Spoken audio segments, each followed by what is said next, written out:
Okay, thank you, everyone. I believe you have informed your party members to join this class. My name is Chiamaka Ezani, and I'm the moderator for today's class. So I want to introduce our speaker. His name is Kami Apollo. Kami Apollo is a broadcast journalist who focuses on development journalism.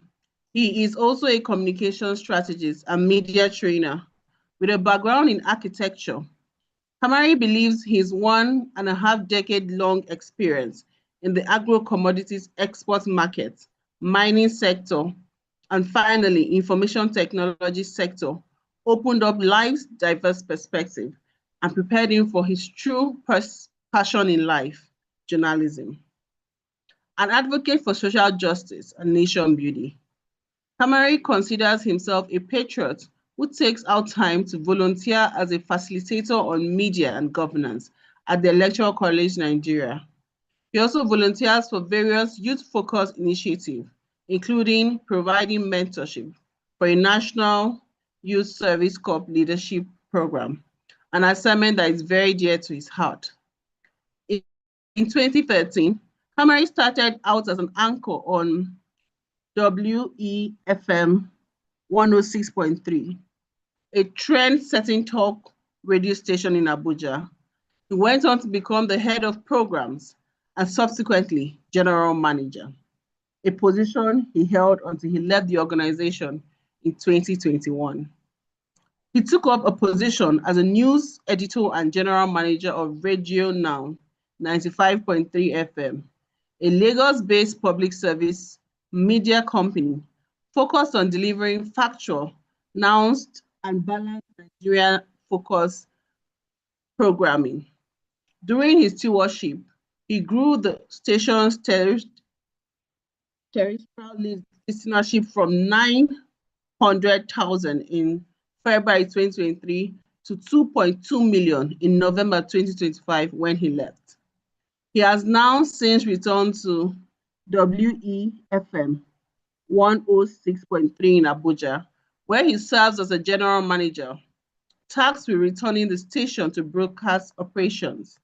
Kamari Apollo is a recipient of many awards and commendation in the media industry, as well as the civil society and social space.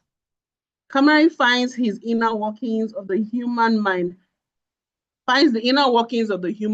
absolutely fascinating and says he possesses a more than casual but less than formal interest in psychology.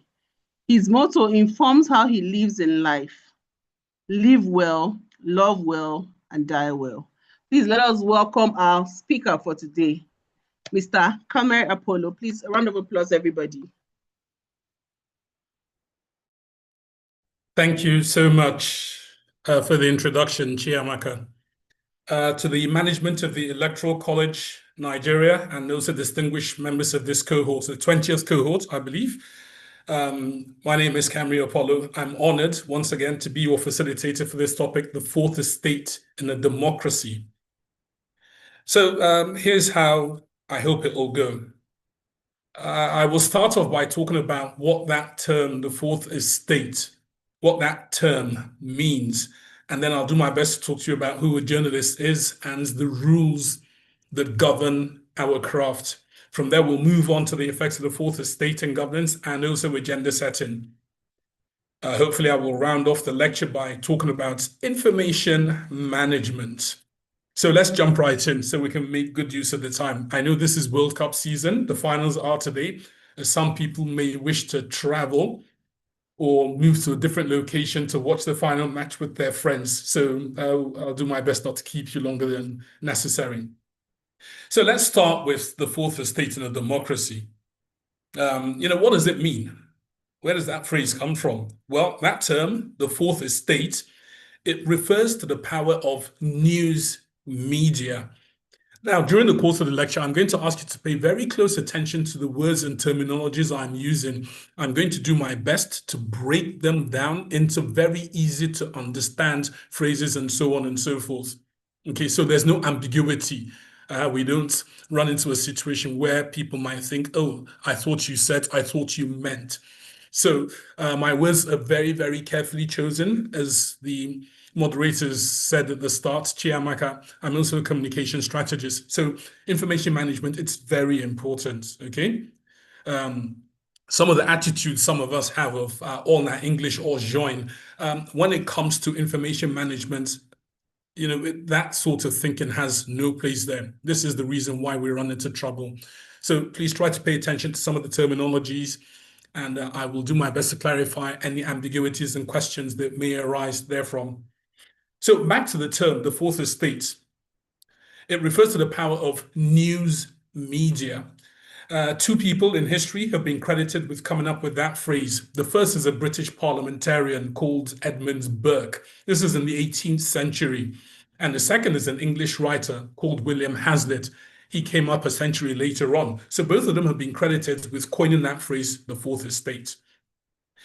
Like we know from your lectures here at the Electoral College, in most democracies, constituted power is divided among three arms of government: the judiciary, the executive, and the legislature. And that's how, we divide our constituted authority. We call that, if you will, the three arms of government, or the three estates of the Nigerian democratic realm: judiciary, executive, legislature. Now, they all have specific functions which they carry out in the best interest of the people. This is, after all, democracy, governed of the people, for the people, by the people. One arm is not more important than the others. And the principle of separation of powers and the ability of the three arms of government that I've listed to apply themselves in the service to the people, all of this is crucial to a nation's development. Now, this being the case, how then did the Brits come up with that term, the fourth estate? I believe out of the two people that have been credited, Mr. Burke and Mr. Hazlitt, they've been credited with coining that phrase, the fourth estate of the realm. The version concerning Edmund Burke speaks more to me, and I think is more relevant to our discussion and conversation this afternoon. In 19th century, the British historian and writer Thomas Carlyle, he was the one that credited Edmund Burke, who was a member of the British Parliament. He credited Burke with a statement saying that the reporters' gallery, which observed parliamentary proceedings, that's a gallery that goes all the way around, he said that gallery was more powerful than the three estates in the land at that time. The three estates at that time were namely the king, the clergy, and the commoners. We've all heard about the House of Commons, the House of Lords, and the British parliamentary system. So according to Mr. Burke, that gallery, he said, was more powerful than the three estates. That's king, clergy, and the commoners. Commoners refers obviously to the House of Commons. And back to Mr. Burke. Now, his observation was hinged on the influence that reporters, members of the press, the influence that reporters had over the people by virtue of their duty to inform the people of what was debated on the floor of the House. So while the business of governance was going on, the reporters, they're there in that gallery, looking down on proceedings, taking notes, and so on and so forth. Basically, people only knew what they are told by the press because they're not physically present when these matters of state, matters of governance are discussed, yes? So information reaches the people through the reporters. That's how it worked. Now, since then, the fourth estate has grown in its role of probing and also questioning the activities of the three arms of government. By doing so, it makes government accountable to the people. That's how the concept works. Now, let's bring it down to Nigeria, bring it back home. Our laws through the 1999 Constitution as amended gives life to our press and media. Again, take notes, press and media. All right, press is media, but not all media is press. I'll break it further as we go along.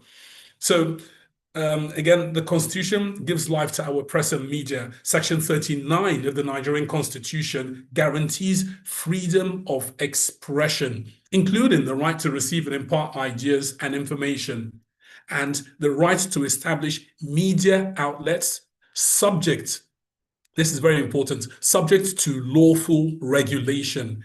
That constitutional protection is the legal foundation for press freedom in Nigeria.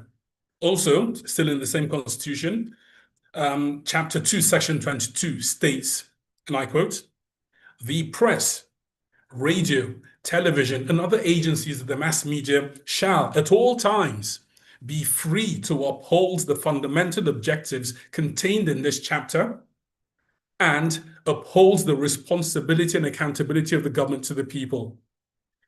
So the Constitution very, very clearly stating the media there. Now, also take note, all right?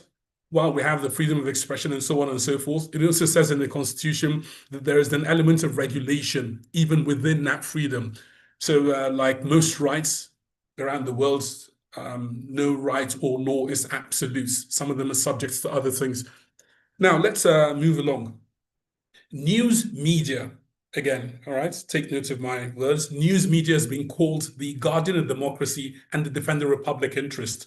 It's important that we make the distinction between news media and social media. I said I'll come to that, so here we are.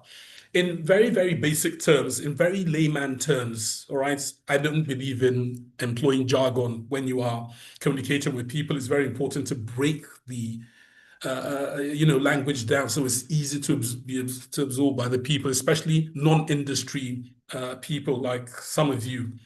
So in very basic terms, news media is called the fourth estate because it reports stories and news that's been generated by journalists. That's people who work in news agencies, news magazines, news channels, newspapers, freelancers, and so on and so forth, journalists. While social media, on the other hand, comprises news that's generated by anyone who can create and share content.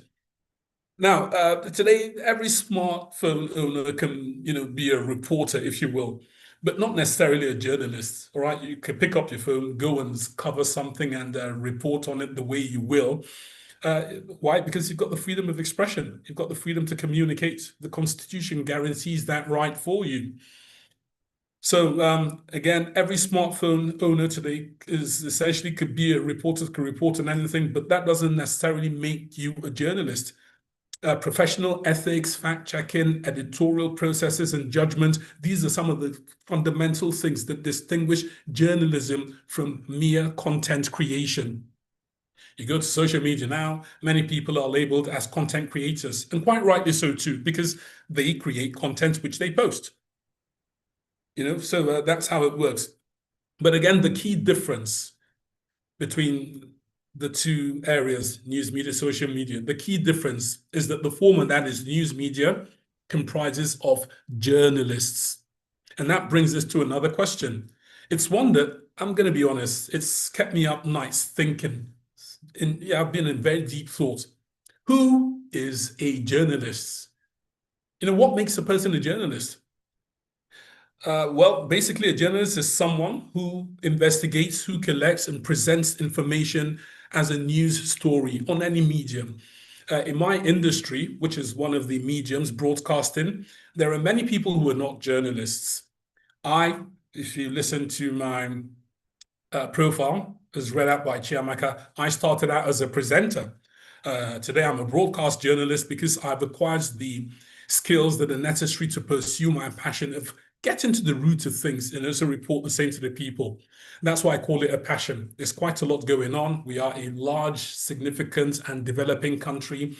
And if we're going to get government rights, we need to question quite a lot, find out what's going on, what's going wrong, what can improve, and so on and so forth. So I have a passion for that. So once again, after acquiring those skills and so on, I'm a journalist. So in my industry, broadcast industries, presenters may call themselves broadcasters, but that doesn't automatically make them journalists. Okay, journalists, like the general public, we also have the rights to free speech. I said this in the Constitution; it's covered. Yeah, we've got the right to freedom of expression and so on and so forth. It's one of the founding principles of the press, a free press. But I talked about regulation early on, so now we come to it. With that right to free speech also comes a huge responsibility, which is closely regulated.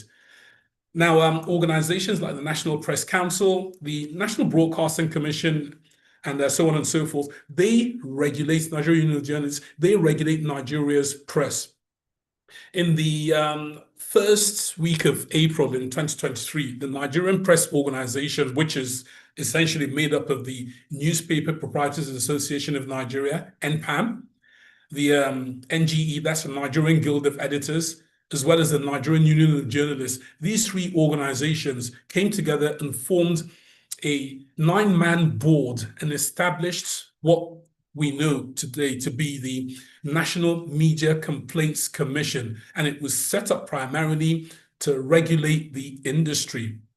Those three organizations, the Nigerian Press Organization, Newspaper Proprietors Association of Nigeria, Nigerian Guild of Editors, and Nigerian Union of Journalists, all members of the Nigerian Press Organization, came together and formed that commission to regulate the industry. Now, the commission, for those of us who are watchers of history and documenters of history, for those who pay attention to current affairs, will recall this matter when the commission waded into the issue between one of our better-known national dailies and the federal government. The media house at that time had reported that a Samoa agreement, beg your pardon, which Nigeria signed on the 28th of June, this was in 2024, at the Organization of African, Caribbean, and Pacific States in Belgium, that signing of that agreement was intended to promote the culture of lesbians, gays, bisexuals, transsexuals, and queers, LGBTQs in our country. This is against the law of the land, and different people have got different opinions on that matter. It's actually a discussion I would like to have going forwards. So again, this organization put out a report that the signing by Nigeria of that agreement was to promote LGBTQ in the country. Their report, as it turned out, was not factual. The government was not happy about it. And it saw the commission that was set up by the Nigerian Press Organization, that's a National Media Complaints Commission. It saw that commission come into the matter, look into it, and at the end of the day, they directed the media house to publish an apology for the inaccurate and what was then labeled as an inciting report. So that's one of the jobs that the commission did to regulate the industry. Don't forget, these are industry players regulating. As time goes on, we will assess our capacity, if you will, to self-regulate. But I just wanted to give you that one example, which I think is quite significant, and it came up shortly after the commission was established. The reason is there are a lot of people, especially in the broadcast industry, that have interactive programs that sees broadcasters and sometimes broadcast journalists like myself engage civilians, everyday Nigerians in conversation. There's a tendency for some people to say, oh, the press is gagged, media houses are gagged, we've been told not to say this, that, the other. Once again, it is a regulated industry, much like what's going on now, football, the World Cup. If you're going to be a part of a team and go on the pitch and be one of the 22 people playing the game on that pitch, you must subject yourself to certain rules of play. If you run foul of those rules, the referee will whip out maybe a yellow card or a red card and deal with your infraction. Why? Because football as a sport is regulated. The broadcast industry that I operate in is a licensed and regulated industry because of the impact it has on disseminating information on the people. There are rules because we can do great harm with what we publish and what we say. That's one of the reasons why it's regulated. It's a slippery slope because the conversation on how we draw the line between censorship and regulation, that's always going to be an ongoing conversation between government and democracies and the press. We're no different. But again, the ability to self-regulate was a very important step forward for my industry. And as time goes on, we'll assess our capacity to self-regulate. So let's come now to social media and leave news media.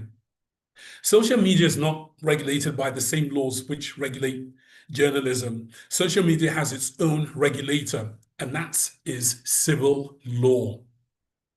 In April last year, I recall, the Sultan of Sokoto, His Eminence Saad Abubakar III, he said that social media is a terrorist organization that we must deal with. Security agencies must deal with this terrorist organization called social media. End quote. Those are the words of His Eminence. Forgive the noise. Some people having some Sunday fun. So those are the words of the Sultan of Sokoto, His Eminence Saad Abubakar III. And last October, while speaking at the General Assembly of the Northern Traditional Rulers Council in Birnin Kebbi, he also called on the federal government to introduce regulations for social media use. Now, his reasons are that the unchecked spread of false information, all of this, poses a grave danger to national peace and stability. Right, Chiamaka, let's come now to the first interactive part of our discussion. I'd like to pose a question and then maybe we'll hear responses from maybe 3 or 4 of you. Please, let's keep our responses short, if possible, shorter than 30 seconds, okay? So we can get as many as possible. So in light of what, the fears and concerns raised by the Sultan of Sokoto, the question I have for you, right, the 20th cohort, is this: how do we address the problem posed by the sharing of wrong and, in some cases, harmful and insightful information? How do we address that problem? Shamaka, if you will. Yeah, please Anyone willing raise to your answer can hand. indicate by the hands. Thank you. Go ahead. Okay. Please raise your hand.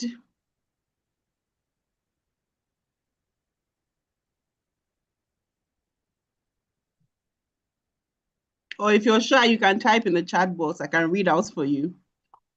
Okay. Mobolaji, please ask your question. Please keep it short too. I just asked you to unmute, please.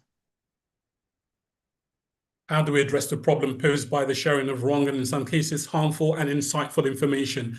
How do we address that problem?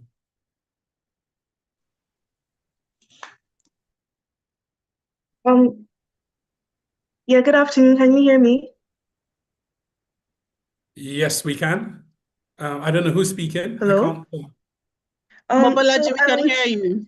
Yes, my name is Mobolaji. Good afternoon. I would say that the biggest thing we can do, or the best thing we can do, is have a system of accountability.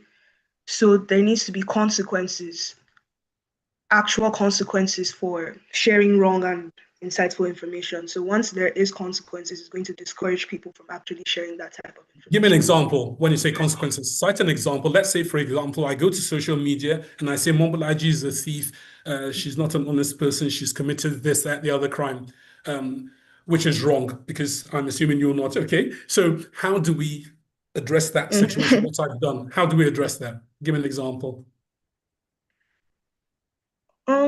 Yeah, I would say there needs to be active laws in place that, would I use the word punish those who share those wrong or insightful information? So once it's been proven that the information is wrong or insightful, right, there has to be some sort of law, some sort of organization. Okay, there's a Cybercrimes Act. Let me help you here. There's a Cybercrimes Act which addresses some of these things. But nowadays, if you notice, there are some incidents in the news that see people who are accused of violating the Cybercrimes Act, especially by the government. Some of us in civil society, some of us in the press come out and say, aha, you're using this law to clamp down on their rights to free speech. What do you say to that? Wow, I don't really know how to answer that. Okay, well, thank you so much for your thoughts, Mobolaji. Interesting conversation starter there. Thank you so much. Next person, please, Chiamaka. Tunde, please unmute and ask your question. Yeah, so what I would say, sorry, yes, Tunde, I didn't hear. So what I would say is the first thing you need to do is verify sources. You also have to make sure that you, where possible, ensure that we try to promote literacy of the media, and that means help people develop skills and also fact check claims. Because I know, for example, over here in the United Kingdom, we have something called BBC Verify. So I think... sorry to jump in there. Pardon the interruption, Tunde. We're talking about social media here, not news media, not the press, which has its own set of rules and regulations. But let's say two people engaged in conversation over some national issue on social media. And I say, for example, APC wants to rig the election, NDC wants to rig the election, they all want to rig the election. And I'm speaking with you because we're talking about the 2027 general elections. How do we address that sort of, communication between two citizens, private citizens, if you will? Well, if it's wrong, then you'd have to think about maybe stuff like defamation and libel. I think you need to also think first and foremost before sharing. And also, I think you need to report false content. And I've seen it happen. Okay, forget the interruption again. So let's say, again, one of the political parties now says, aha, this man, Camry, has been spreading falsehood about us on social media. I can then jump up and stand up and say, aha, they're trying to gag me. They don't want me to speak the truth. And there are other people, let's not forget, that are following our conversation. And some will go with what I'm putting out, regardless of its accuracy or not. Some will go with what you may be trying to put out, which is a more accurate version. So how do we clean up this mess on social media? Because again, this is a society where you ask somebody a very close question, they say, aha, you're targeting me because of X, Y, Z. Well, the problem here is that we have free speech. Which is a very big problem. So we need to look at maybe the laws in relation to regarding free speech and see where it applies and see if it's insightful or if it's not insightful. If it is, then we have to lay down the whole put down the whole law. I mean, get in the cyber crimes unit, if there's one involved, they have to take responsibility and they have to prosecute those who have committed those offenses. And then maybe possibly ban those who have put that up, who have put it up, or who have those. Wouldn't that be an infringement on their Chapter 4 rights, the freedom of expression? If you say, no, you can no longer express yourself here, isn't that, what do we call it again? What is it? Not segregation. What's that phrase? It escapes me now. Discrimination. Is that discriminating against the person who goes against their rights? Yeah, you might think it's indirect discrimination, but at the end of the day, it's direct. If you ask me, if I say to I'm banning you, there's nothing indirect there. It is direct. Yeah, but if it's going to be something that's going to be in the public interest and it's something that's going to be insightful to the people, then I think that's wrong. I think back in the day, then who would determine, that action to be taken to discriminate against the person, to suspend, if you will, some of their civil liberties? Who would determine that in the greater good, we will suspend this person's civil liberties and suspend their rights? Who would make that determination? Again, you're talking about social media. It will have to be the government, and it will have to be most likely the institution that deals with maybe the communications unit in the country, who deals with laws regarding communications. Interesting. All right. Thank you so much for the back and forth and the interesting points raised there. All right, we'll take one more, Chairman, so we can go back. Okay. Timothy Olutunji. Timothy, please unmute. Yeah, thank you. Hello, yeah, Timothy. thank you, sir. Yes. I want to look into about 2 or 3 things, one of the things I think can be deployed, I want to first start with the government itself. Like some of these instances of cyber crimes, if you have been following what is happening in Nigeria, you will realize that most time the authority shows interest when it affects the government, especially when it comes from the opponent of the government. And that is one of the reasons why people are actually afraid of talking about regulating this social media. I feel, if it were to be that whether the person that commits that thing is on the side of the government or otherwise, each of them is made to face the necessary punishment. I think people will take it seriously. That is number one. I don't know if you understand what I just said now. So the second thing is, I could recall that in the days of President Buhari, I was once a victim. I couldn't recall. I was talking about something and I mentioned Fulani. And shortly after, I was flagged down because of that word I used, like ethnic profiling. And of recent, I have not been seeing things like that. I think the government should actually work with this media company, the social media companies, All right, to Timothy, forgive my interruption. Forgive my Okay, sir. interruption. You've touched All on right, sir. something very significant, ethnic profiling. First of all, I'll just put it out there, okay? Full disclosure, I Yes, sir. abhor Yes, sir. identity politics. I think it holds us back as a Yes, people, sir. but it's one of the challenges we have to deal with. Now, what you said, Yes, you've sir. not given me enough information, because I think when it comes to information, everything is contextual. So if I understand the context Okay. in which you brought up, the ethnicity of whatever your conversation was, it might help, because simply saying Fulani to me is not a crime. So what was the context? Okay. Yeah, thank you, sir. No, what I'm actually, I don't, I'm actually sorry for even mentioning what I'm No, it's a good actually one. giving an instance.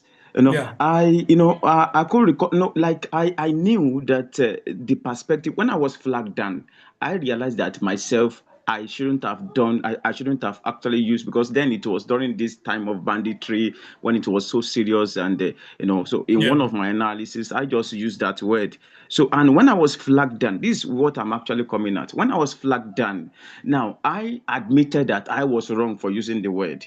Are you with me? But now I realized that in recent times, there were not, as in, it was not like that. I mean, it is not like that as it was then.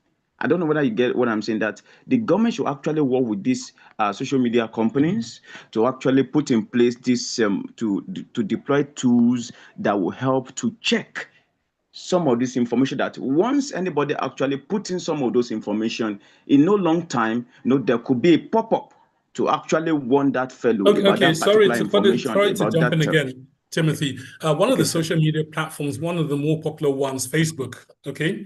I don't like Yes, branding, sir. but I need to be specific. Yes, I sir. think Yes, sir. already Yes, has a sir. Yes, sir. tool where if you put up a post that is not Yes. factual, there's a warning to anyone who opens the post and they say, look, the information here is not correct.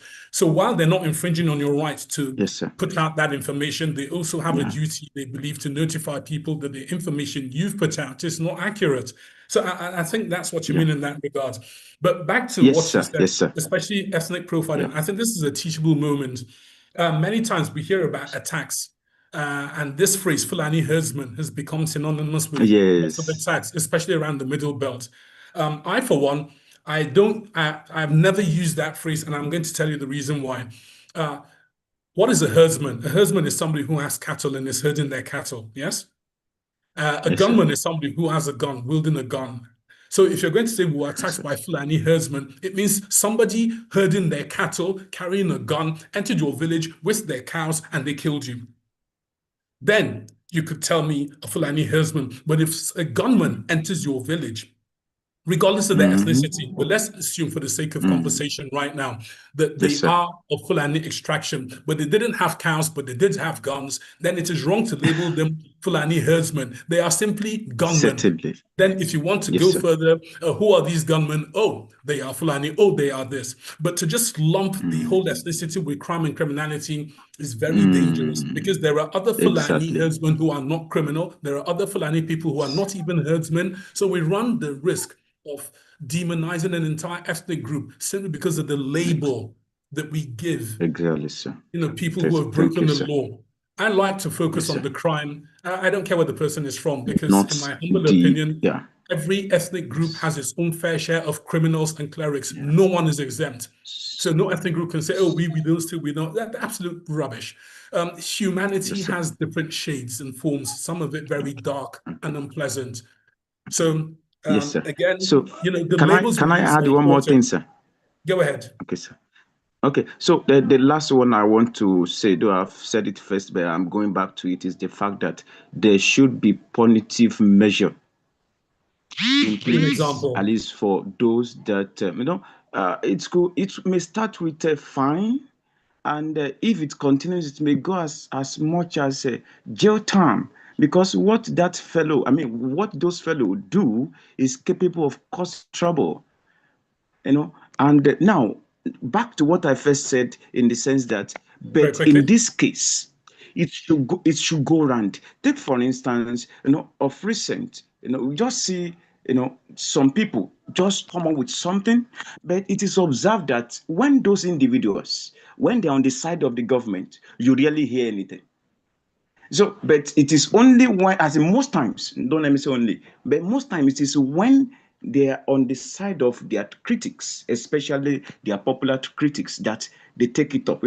If that trend continue, people will not take it seriously. But if government actually makes the duty that irrespective of your affiliation, once you commit this thing, at least all of you are actually subject to the same punishment or to the same punitive measure. It is likely to be a kind of education and a kind of warning, a kind of restraint to order. Thank you so much, sir. Thank Olatunji, you. good day, everyone. Oga ED. Kamri, Kunle Lawal Good day, speaking. Yes, ED. sir. So Olatunji, I love the way Nigerians tend to mortgage responsibilities. Like we've calculated in this class, we calculated and we didn't come up to 10,000 people in elected office. That's in executive, and then not up to I think 150,000. Right? That's 250,000.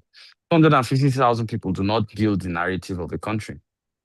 Whether a person is on the side of the government or the person is not on the side of the government, and you're choosing what is the truth because the person is in government, I will tell you clearly, no government comes into Nigeria wishing the death of Nigerians. Keep that in your head. It's a political narrative, and many people have bought it, and it's not the way it's supposed to be. So here are two things that we need to watch when we're in this, because we're all learning. It's critical to note that first and foremost, Nigeria is a country that has multiple ethnicities. No ethnicity is bad. We cannot build a country off government alone, the truth. As much as, yes, government is to lead the charge, this is not removing the responsibilities of government. This is also saying that we as citizens have responsibilities. And later on this course, you're going to do the National Citizens and Ethics Act, which I'm sure by the time you have done it, most of you will cry in that class. And I'm being honest, because you're going to find out the direct responsibilities, and it is law. Do you understand? In Nigeria. And most of you don't even know of its existence. And there's a lot of responsibilities citizens have. There's a lot of responsibilities government has. So for me, it's a failure of both responsibility of government and responsibility of the people.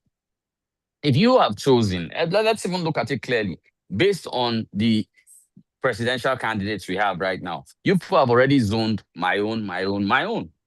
Who did that? Is it government that is doing that for you? Or you do that yourself? Or you say, look, I don't care. And say this everywhere. Good governance has no gender, no religion, and of course, no gender, no religion, and no tribe, no ethnicity. And those are the three parameters in which you must view things. Just like a citizen you should not be seen by gender, should not be seen by tribe, and should not be seen by religion. Okay, I'll give you an example. Half the people talk to me and say, his name is Kunle, assuming I'm from the Southwest. I'm not from the Southwest. I'm from North Central. When you are yapping Fulani people, you will hit me too. I'm part Fulani. Part of my blood is Kanuri. Another distant part is Shekiri. I'm only 25%. I can't even say Southwest, North Central, Ilorin Yoruba. So who do you want me to stand with? I was born and raised in Zaria, and I grew up in Zaria. So, and my son, his mom is from Akwa Ibom. What do you where do you what do you want to tell him now? You should take this side, take that side, take this side. And then we need to also diffuse that constant government is to blame, government is to blame. What are you doing as an individual? You as an individual, what are you doing? Government. Is it government that when you people are in your small enclaves, let's say your school groups, your whatever, I'm not voting for this guy. It's not from my tribe. It's not even inside your tribe. You people still do. That I'm not saying you or Latunji, but I'm saying you, meaning Nigerians, all of us. Even within your small enclave, you still pick portions. This one is not from this one. They are not the real ones. We are the real ones. The other ones are the real ones. The other ones are not the real ones. Sorry, Camry, I took some time, but I think we need to flog these conversations long enough. Everybody keeps thinking, look, or you say Lagos is not no man's land, Abuja is not no man's. What talk are you? What's the essence of that rubbish? And I'll take you back. The first mayor of Calabar was a Fulani man. No, sorry, was a Hausa man from Kano. Also the mayor of Enugu. The first mayor of Kano was an Igbo man.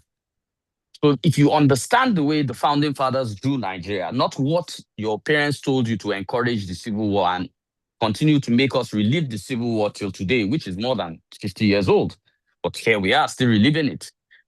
That's the truth. Nigeria was not built for us to start burying ourselves in all these things. And I will tell you something. With the rate at which, and I'll close with this, with the rate at which politics is going, every state has 20-something% average non-indigenous voters.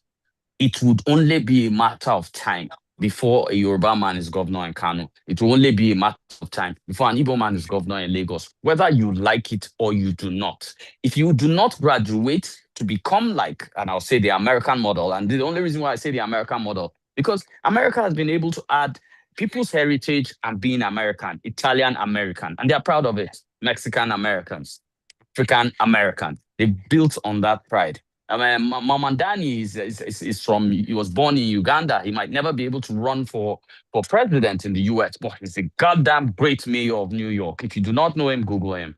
And you know, he has the New York life. He has New York. So we need to start looking at things from a larger perspective. Nigeria is bigger than our little compartment. I've always said this. If we walk out of the canoe of ethnicity, we will never swim in the waters of diversity. Thank you very much. Thank you so much, Edie, for that insightful interjection there. So again, we're talking about basically people doing things on certain platforms in certain places that are harmful to other people. While the governments can come up with regulations, I like to say this. Look, societies and countries and communities will have their laws. There is a law of the lands. The supreme document in Nigeria is the constitution. But sadly, communities and societies will also have their rules. That's things that they allow that are sometimes contrary to the law of the land, but they allow them in their own neck of the woods. I'm saying that to show you that at the end of the day, it's going to take society to be ready and willing to, evolve on its own. President John Fitzgerald Kennedy said something. Many times I say this, and a lot of people get their knickers in a twist. He said that the people deserve the government they get. And people become very upset. Hey, Cameron, why are you saying this? So you're saying the bad things happen now, we deserve them? No, that's not what I mean. What it is that the governance people get in a democracy, which is the government of the people, for the people, by the people. It's a numbers game. The government you allow is the government that you allow yourself.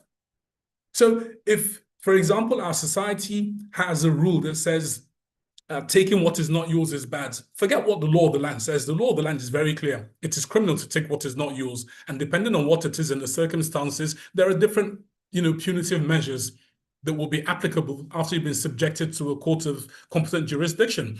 But societal laws now, if society says, oh, we don't like this and so on, we don't like people that make sudden wealth that we are not clear about, we don't like people that, those are rules that societies can have on their own. They will start to frown on, let's say, sudden wealth, instant wealth, flashy, this, that, the other. If that's who the society is, then people who are flashy, who have sudden wealth will move away from such a place. So that's how governance works in a democracy. It's what you allow that permeates. Nations cannot evolve beyond their intellectual capacity, no matter what you think. As students of history will tell you this. So regarding regulation, yes, there are laws of the land and so on and so forth. As a member of the press, I'm very, very, very, very wary of censorship. I don't think censorship is the way to go regarding human development. I think, and somebody put this in the chat, it's about sensitizing the people and educating the people. Education lies is the cornerstone of everything. A better educated person tends to make better decisions. If we understand impact, consequence, cause and effect, and so on and so forth, many of us will make better decisions because no one is born suicidal. No one is born wanting to put themselves in harm's way and so on and so forth. So it's about informing and educating us that the words I say, that I have the right to say, have an impact on any number of people for any number of reasons. If I take that into consideration before I open up my trap to say something, then the words that will emerge, that will come out of my mouth, will take a different form because some thought has gone behind them, instead of me just saying, oh, I have the right to say this, that, the other. So, censorship, no. Regulation, It's a two-way street, like the ED has said.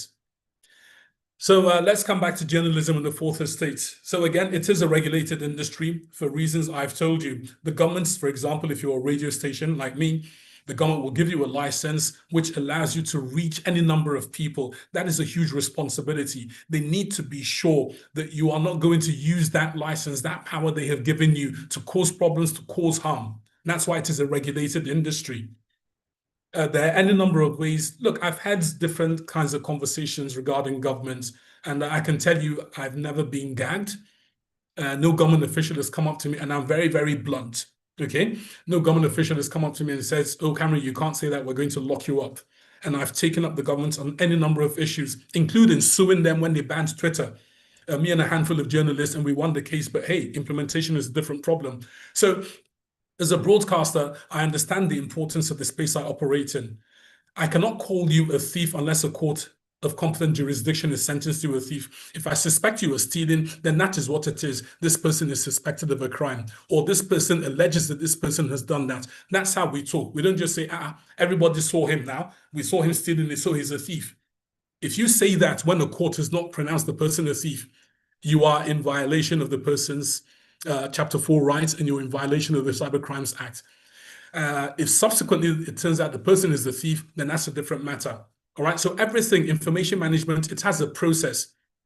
If we don't, watch that process carefully, we can harm ourselves using the very same powers and rights that we have. So again, there are 5 core principles that govern my constituency. That's the fourth estate of the realm. I rely on this one, which I copied from Ethical Journalism Network, because to me, it encompasses everything. Different organizations, different journalists might even expand on this or substitute one for the other. But I think these 5, in my humble opinion, takes care of everything. The first is truth and accuracy. Again, these are the principles that govern the fourth estate, news media, okay? Truth and accuracy. Now, these days, journalism will tell you we cannot guarantee truth, because truth apparently is relative. Your truth may be different from mine, but getting the facts right is the cardinal principle of what we do journalism. Journalists should always strive for accuracy. Accuracy, okay? We must give all the relevant facts that we have and ensure that those facts have been properly checked. Somebody mentioned this again during our first interactive session. When we cannot corroborate information, we must say so. We should not pass off opinion as fact. The fact is sacred. Facts are facts. Accuracy is accuracy, okay? Your opinion, well, that's your opinion, and you're entitled to it. You're entitled to call black white. That's entirely your opinion. But the fact is that black is black and white is white. The other one is independence. Journalists, we must be independent voices. We should not act formally or informally on behalf of special interests, be they corporate, political, cultural, and so on and so forth. We need to declare to, especially if we report to editors, we need to declare to our editors and certainly the audience, any of our political affiliations, financial arrangements, or other personal information that may constitute a conflict of interest. Give an example. The governments, I think, in Nigeria, I'm speaking about information management now, governments in Nigeria of recent, and I'm not just talking about this administration, when they are in power, they go on about information management as if they are still campaigning and they're fighting in opposition. So whatever they are accused of, they take the defensive posture and they try to divert and deviate from the subject. Again, not just this administration, you can go all the way back to 2000, I think 3 is when it started, 4 years into this current democratic dispensation. So again, that poses a problem, but their information management is not as good as it should be. Now, there's a phrase that comes up a lot in broadcast journalism, especially if you're a broadcaster. People call up when we are not happy with situations and we take absolute terms. We will say, oh, the government is doing nothing. Nigerians are dying. These are absolute terms. One is not true. Okay, it's not true to say the government is not doing anything. Maybe the government is not addressing whatever problem you're unhappy about. Maybe they're not doing enough to address that problem, but it doesn't mean they are doing nothing. That is not factual. Okay, so Factual communication is to look at what they're doing, look at what they're supposed to be doing, and if there's room for improvement, bring that to the table as well. Part of the role of the media. That's what we do. But sometimes, as professional bodies, like the media in Nigeria, I could look at something like the National Orientation Agency. In my humble opinion, they're not funded to meet the expectation that many Nigerians have of them. When you're talking about orienting the people, you're talking about everything that concerns the people, everything, and nothing is exempt. There must be a plan, okay? So in order to help the National Orientation disseminate some information, it's a government agency after all, my media house could offer them our professional services and say, look, there's a problem here. It's affecting the morale and the hope of people in governance. We need to also show what you're doing and what you're not doing so that it is balanced, and then bring it together with the people to have a conversation on how we can move the Nigerian conversation forward. Now, that would be my media house offering that professional services, or me as a journalist offering that professional services. It doesn't mean I am supporting governments or going against governments. I don't know what that means. I'm sorry. My job is not to support governments or go against governments. My job is to hold them to account. So it's as simple as that. So by offering that professional service to National Orientation Agency, when I do publish it on my website, if it carries a financial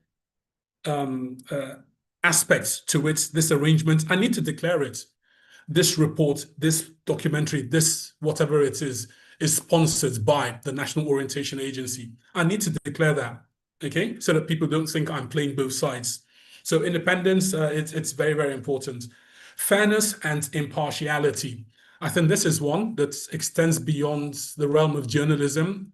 It should extend to how every human being interacts with another human being with fairness and impartiality. Many stories have at least two sides. So here's the thing, depending on your medium, your resources, available time, airtime, this, that, and the other, there's no obligation for you to present every side in every piece. But stories should be balanced and they must add context. Recall my conversation with, is it Timothy, when I asked him to give further context in his conversation about Fulani. So we must do that. Objectivity sometimes is not possible. Okay, let's be honest. We are human beings. We have biases to varying degrees. The hope is that your bias does not overwhelm the ethics of whatever profession you practice. That's the whole idea. So objectivity may not always be possible, and sometimes it's not even desirable in the face of, let's say, inhuman treatments, extreme brutality. Sometimes it's not possible, okay? Let's say I'm sitting down to interview a serial killer and I put together a report, and this person has been sentenced for committing the crime of killing a number of people, some including women and children and so on. When I'm presenting that report, balance means I should also present the reason why he did these horrible things from his own understanding or his own perspective. That's what balance says I should do. But hey, I'm a human being. I cannot justify the taking of life under such conditions. Only the law, only the state has the right to deprive you of your life after subjecting you to a certain process. So the report I put, I'm sorry, is not going to be balanced as far as why this person did, what they thought they were doing, why they thought it was right. I can't present that unless it's an academic thing. Another example, again, is the BBC Africa Eye report that covered the activities of one of the terrorist bandits in the northwestern part of the country. Conversation about that report is still going on.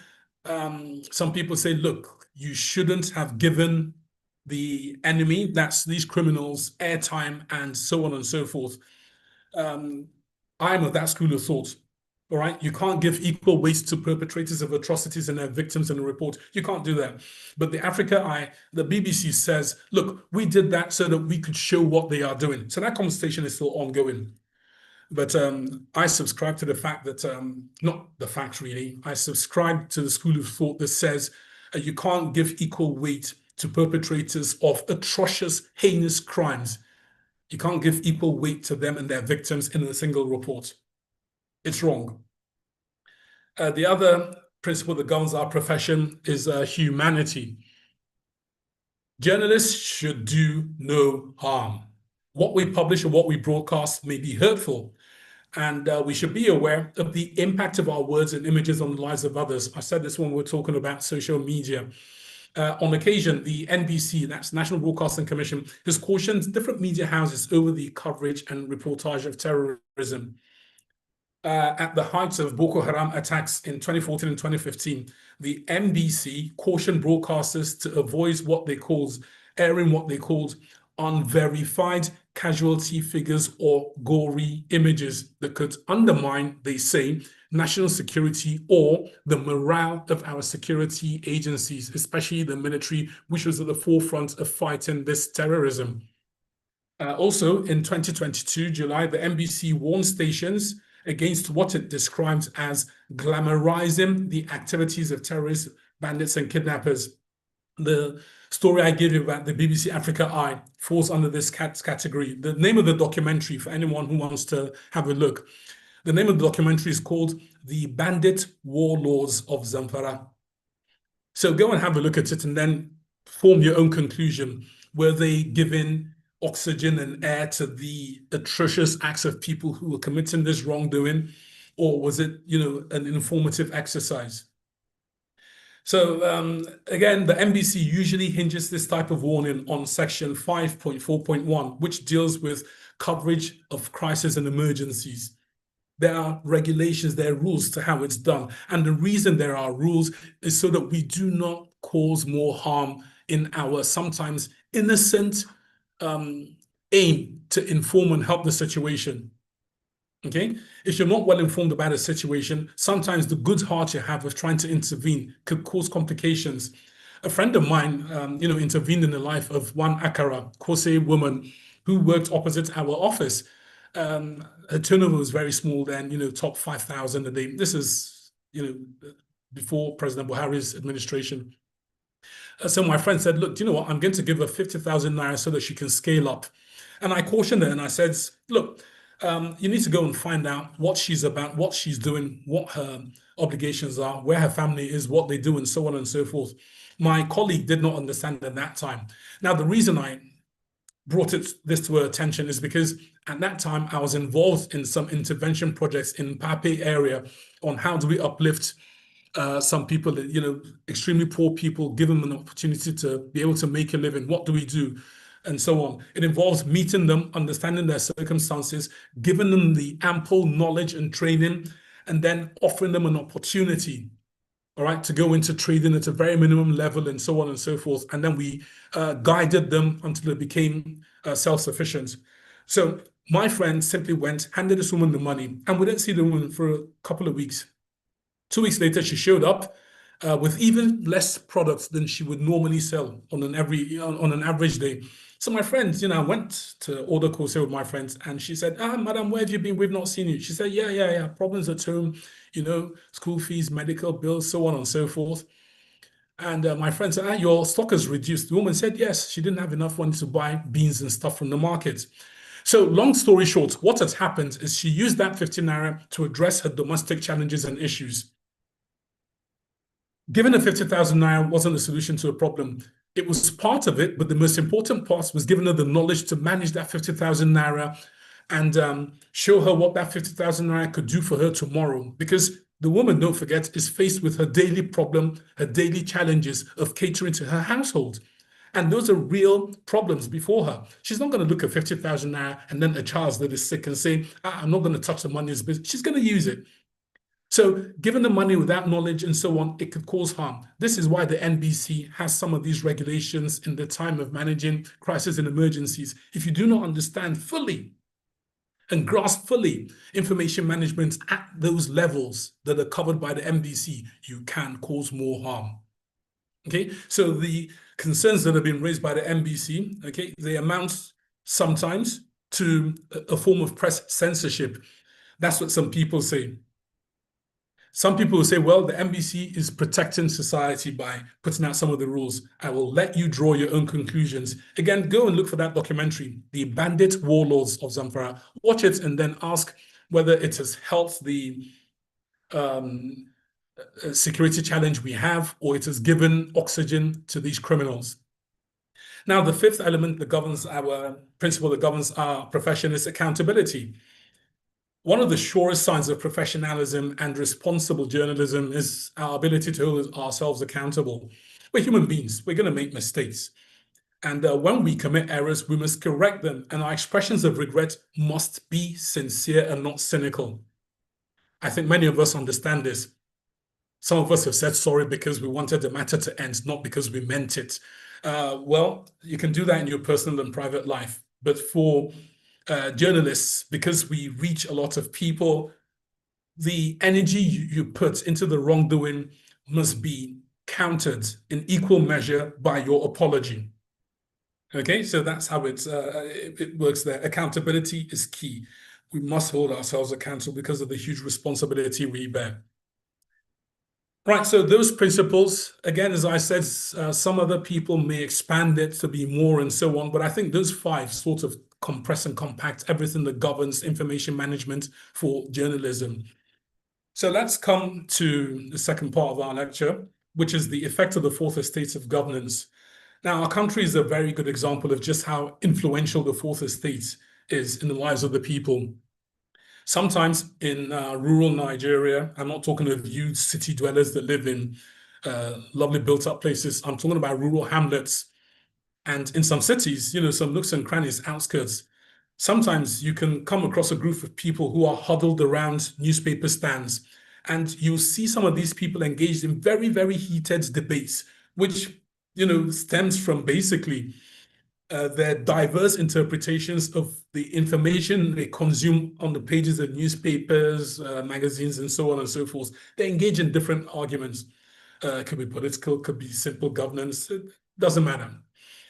For these people, this is the only source of information on governance for many of them. All right, not everybody has data to go and start reading the newspapers online like some of you do. So it goes without saying that the responsibility on the shoulders of journalism, not just in Nigeria, but across the world, it's massive. The rule basically is this: if we write it, they will read it. If we say it, they will believe it. These are the two phrases which serve to remind us that we have the power to shape public opinion and agenda as the press. So let's look at one of the powers there, and that's determining public focus and agenda setting. I'm going to dwell a bit again on this part because I think it's very, very crucial to what we are doing here this afternoon. So I hold the opinion basically that our media can do better with agenda setting instead of just covering and reporting. Right, again, Chiamaka, a series of questions. People should indicate their willingness to answer by raising their hands, and I'll leave you to sort that out. So the first question is this: what is the current focus of national conversation? That's the first question. What is the current focus of national conversation? Anyone? Please raise your hand if you want to ask a question so I can unmute you, please.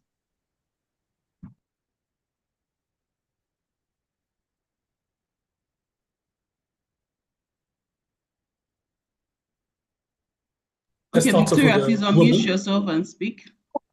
Okay, good evening, everyone. Good evening, sir. I think it's insecurity. It's been the conversation. Yeah, insecurity. We have cases of emerging security threats, like we have the insurgency, banditry, terrorism, illegal mining, kidnapping, drug trafficking, lots of things that when you go out of the house, you come back home safe and fine, you still see that you have cause to say thank you, even without food. Safety is now the thing you thank God for. So I believe in security. The emerging threats it's dynamic, that one doesn't really know what will come up the next minute or the next. All right, quick follow-up question, Victoria. Forgive my interruption. If we address insecurity, what will that do for Nigeria? Will it see us on the road to development and growth? Yes, insecurity is eating up every aspect of Nigeria, and it's everybody's concerns, everybody's business. For a government to succeed, for anything to succeed, if the security does not really is not in place, you could see, even when we are talking about the budgetary allocation, the appropriation act, you could see that the interest of a nation is seen in how they treat their security matters. So if we want anything to be good, we just have to look into security, whether domestic or any other means we can think of, the safety, because the basic needs of human being is safety. All right, thanks so much, Victoria. Next person, please.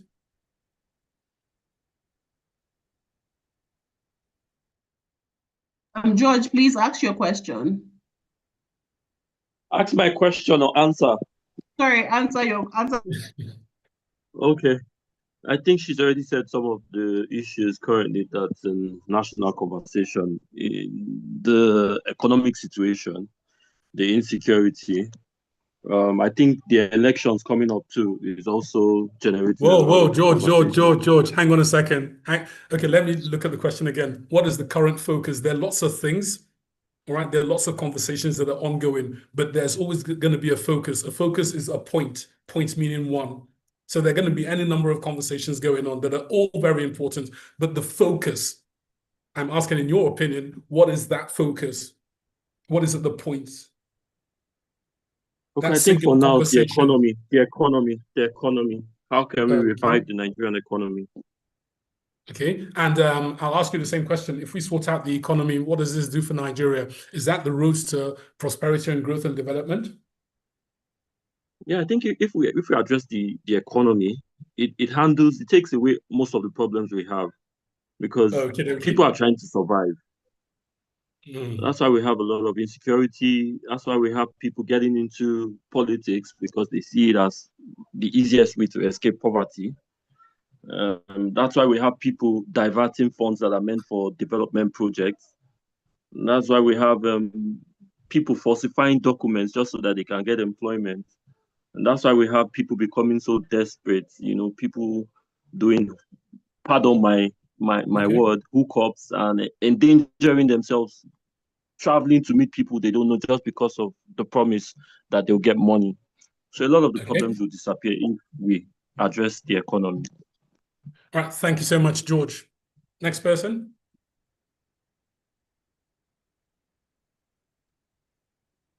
Yeah, I'll say. Please unmute. Okay. Yeah, I'll say most likely, like what's been said, social. I think a lot of problems with the oil sector. The fact that subsidies might have been removed, but we're still experiencing a lot of economic kind of problems. I'll say also how do we look on the world map? So more or less economic reform, and the fact that we're going through a lot within the country, and also the concept of borrowing. The fact that Nigeria is borrowing allegedly quite a lot. Okay. Tunde, are you done?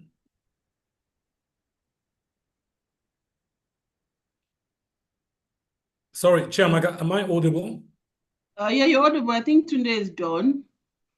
Tunde, if you still have something else to say, please raise up your hand so I can unmute you. All right, anyone else? Because we still have some other questions. They'll get a chance there. Sorry, I was dialed out. I don't know what happened. Yeah, so that's it. Okay. I don't know if you got my points. Yes, we did. You're basically saying the economy, basically. Yeah. All right. Yes, Isiaka, and also the borrowing of money. The fact that I keep on borrowing money. Okay, so economic conversations, basically the same thing. Yes. Yeah. All right. Thanks so much, Tunde. In the chat, Isiaka Abdullahi says the ghost agency, as the government calls it. The ghost agency. Honestly. All right. Mr. Lawal, I see your comments. You were making reference to something the EG said. Okay. So again, I'm talking about the current focus of national conversation. I think, let me start with, I'm speaking again from the point of view of media right now, the press. Insecurity is a conversation that's been going on for over a decade now. Yes? So I wouldn't say it's the focus of our conversation. It's a very important part of our conversation, though. Same thing with the economy. The economy is a conversation that's been going on for quite a while, made more recently prominent by this administration's reforms and so on. But I wouldn't say it's the focus. Is it fair to say the focus right now is on something Isiaka touched on, which is the ghost agency? How can an agency be set up, have a budgetary allocation, but not be properly sanctioned by the federal government? Now, the reason I'm talking about these three is because the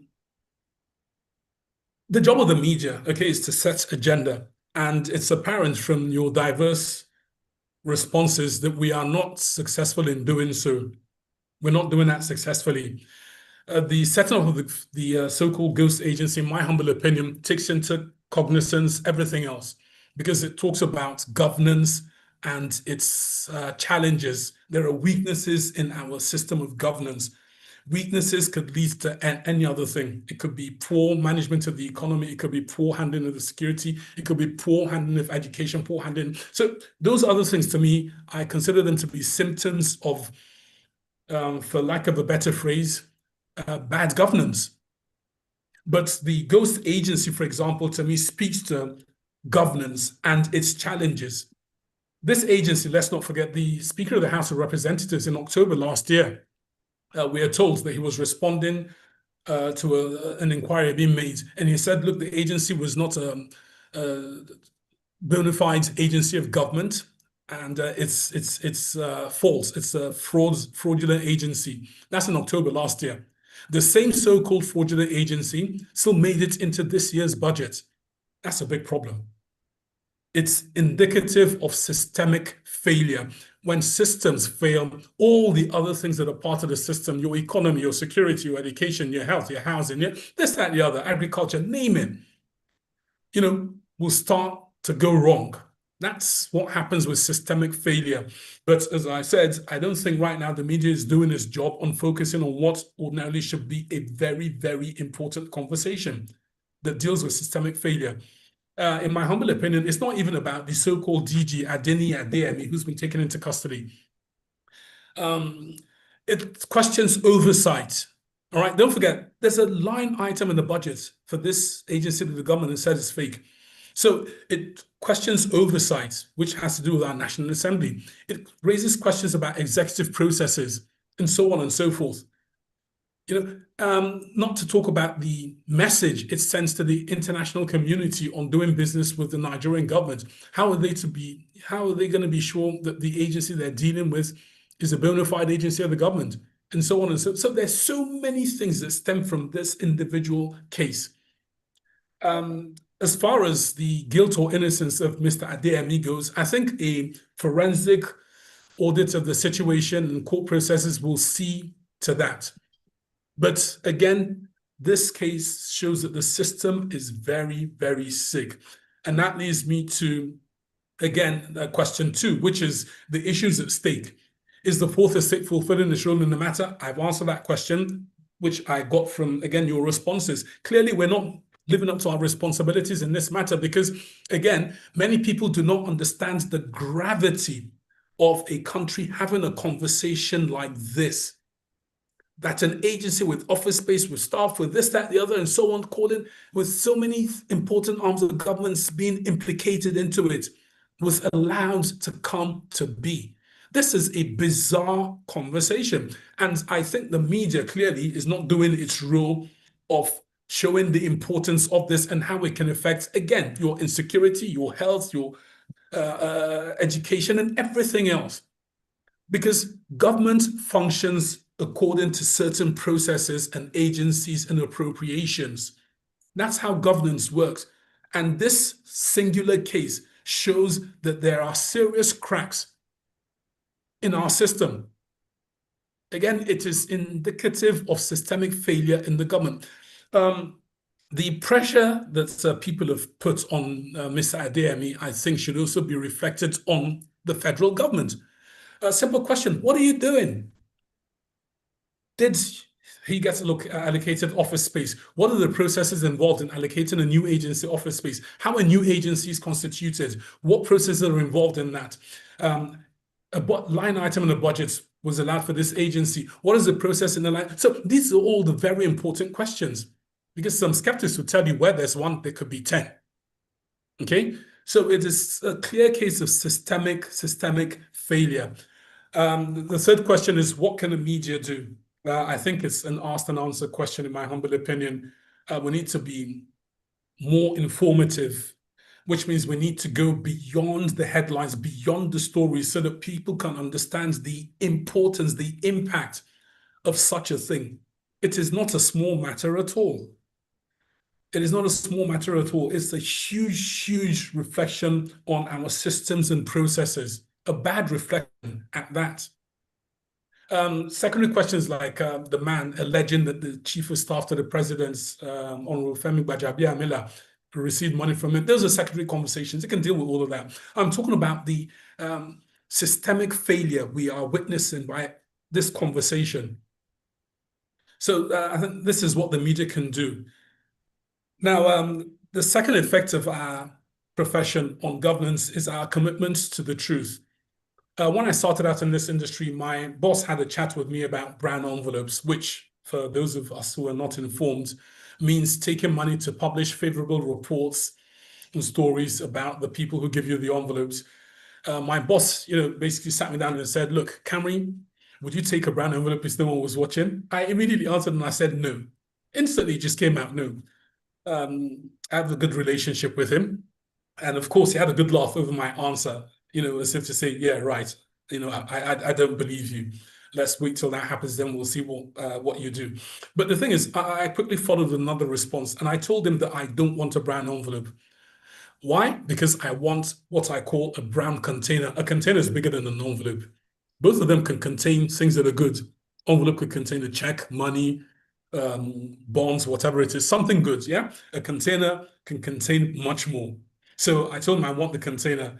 And I went on to explain to him that, look, I know enough then about life to understand that collecting a brown envelope would only delay me from reaching the prize of something I consider much bigger, which is a brown container. That prize, of course, being the best of what I do. My ethos was, and it still is, all right, to feed my passion by being the best at what I do without compromise in ethics. It's easier said than done. It's difficult, it's challenging, all right? Different things will go up against you, but this is the nature of Nigeria's press. We are beset with so many challenges.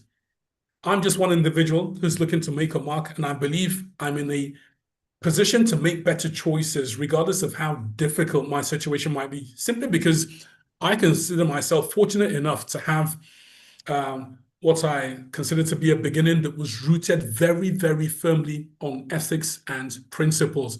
So I had that opportunity in my foundation. So it makes it easier to bear, easier to resist temptation, because let's face it, as human beings, we are all subject to temptation. Whether we give in to it or not is a different conversation. And if you don't give in to temptation, what does it cost you? The emotional energy, the psychological energy, and so on and so forth.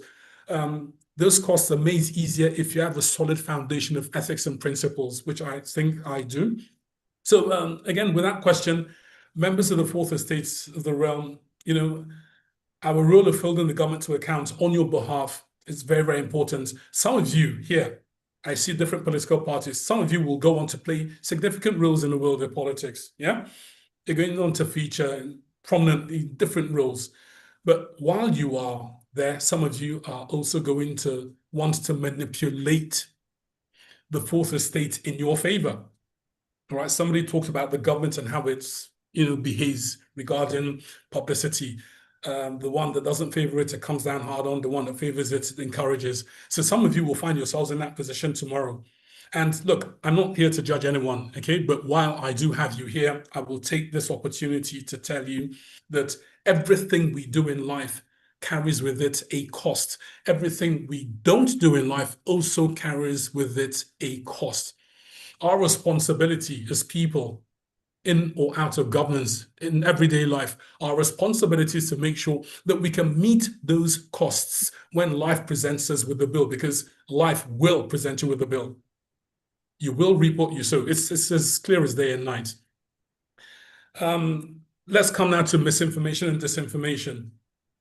There are credible media houses who are doing a good job of holding, governments to accounts, but even the best of them sometimes manipulate information. Remember, I talked about biases. We're human beings, we all have biases.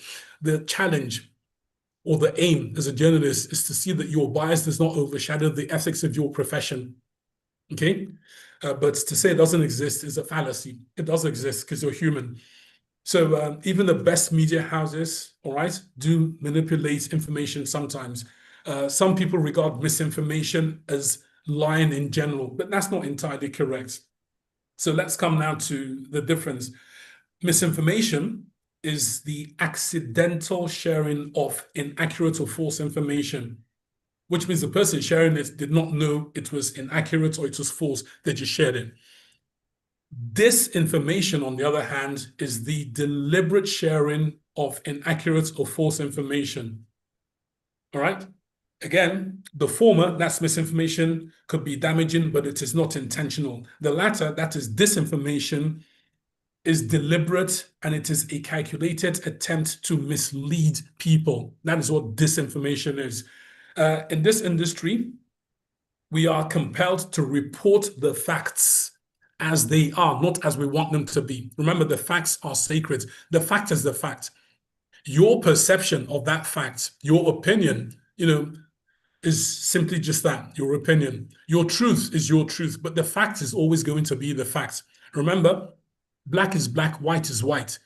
If your truth says black is white, your opinion is white is black, that's all up to you. But the fact is black and white is white, and we are expected to report them as such. But here's the thing. There's also a third category called malinformation. Malinformation, that's information that is based on reality, but it is used to inflict harm on a person, an organization, or country. We'll address this a bit more during the discussion.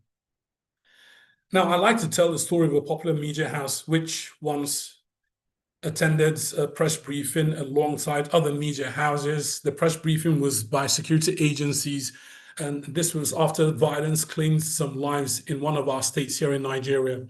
So Army, Air Force, Navy, police, security and civil defense, you name it, they were all there. And, they were all in attendance. And after their speeches and everything, they handed round hard copies of the statements that their various representatives made. This particular media house reported that all security agencies gave statements except the police force, which, according to the media house, they said could not be reached for comments. So that's a phrase some of us come across sometimes, yes? Now, this media house enjoys a significant followership, both within and outside the country. And it's very, very probable, okay, that through that report that they carried, that specific report, they left their followership with the impression that the Nigeria police force didn't give the matter in question the seriousness it warranted. Don't forget, there were other security, military, paramilitary agencies there. So by saying the police cannot be reached, it's very probable they gave the impression to their followership that, look, police wasn't serious about this matter at all. This narrative of theirs, by that singular act, could further widen the chasm of trust that exists between the people and the police force. I was one of the people that expected the media house to use its influence to not only demand professional conduct from those people that are well-trained at our expense and entrusted with the constitutional powers of law enforcement, but to also do what it can to bridge the divide. That's the media house, bridge that divide between people and law enforcement, because it does exist. And it affects the efficacy of our law enforcement's capacity here in Nigeria. Now, insecurity thrives for a number of reasons, which includes, again, the poor relationship between us, civilians, and law enforcement. So we err when we paint the entire police force with one brush. One thing I've learned as an information manager is I don't deal in absolutes. No one is absolutely good and no one is absolutely bad. It's important to report facts as they are. Where there's room for improvement, call it out. Where there's been something good done, call it, amplify that as well. So again, back to this media house. Without question, I wasn't too happy about the report because all other media houses that were present at that briefing, they carried a fuller report, which included a statement of the Nigeria Police Force. So it got me curious, and I was thinking, but this is a good media house, good reputation, known home and abroad. What's going on? What's the problem? So I went and I did some digging, and I wanted to know what happened. Apparently, what happened was that 1 week before that press briefing, one of the media house's editors and senior correspondents was arrested and detained, or they were arrested and detained by the Nigeria Police Force. And it wasn't the first time it happened, because they are known for their investigative qualities and resources and how they hold government to account. And that means sometimes they end up on the blacklist of the government every now and then. So by excluding the statement of the Nigerian Police Force from the general reports that they published could be their way of responding to these arrests. So again, this is not ethical. Okay, it's not ethical. They clearly published incomplete. They did not lie, but they published incomplete information to their followers. Again, I don't think it's the same as lying, because if I say the police could not be reached, maybe it's because I didn't want to reach them. Doesn't mean they were not there. I did not say the police was not there.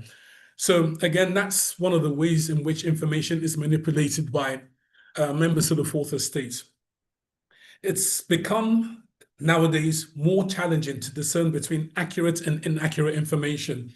The advent of AI has proven to be a double-edged sword for the media in the hands of a scoundrel and a scallywag. AI, it's a formidable disinformation tool. Disinformation at this highest level is difficult, very difficult to counter as far as the everyday Nigerian is concerned, as you can see from our conversation about social media and so on and so forth. It's very, very difficult to counter. Decades ago, the world held the view that pictures say 1,000 words. These days, you have to ask yourself whether to believe what your eyes see or not. Right, the next part of our lecture, I'll give you all a chance to weigh in on a matter very soon. Next part of the lecture is about information management and the right of the people to know. So it's a tricky one, and I'll put it into clear context. Do people have the right to know? The answer apparently would be yes.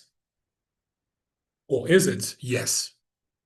Let me set a hypothetical scenario so that I can get your responses regarding information management. So here's the thing. Nigeria, we are plagued by insecurity on many fronts. So let's say our country's at war, all right? Your military has been able to push and contain the enemy to one corner of the country. All is set for a final assault that will totally decimate the enemy. But here's the thing.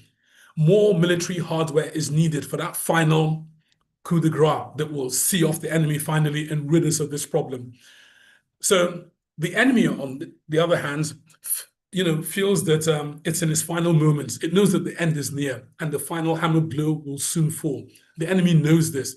And the enemy considers an all or nothing attack that may not result in victory for them in the long run, but it could weaken the position of our country's military and also buy them time to regroup. So that's the situation with the enemy. They're not sure they have what it takes to attack our military at this point. So as a journalist, again, let's not forget we're operating on the principles of the people's right to know.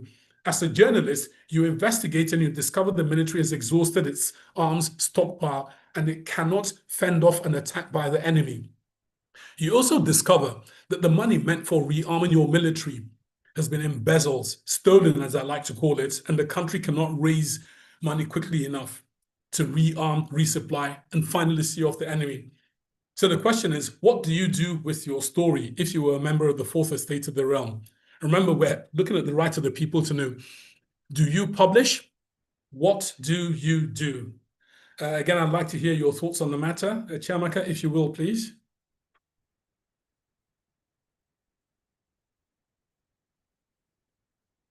You too, if you have an answer to the question. Or you want to share your opinion. Let's get answers to the question. What would they do? What would you do? Would you publish? after you've come into knowledge that money is meant for rearming your military has been stolen, what do you do?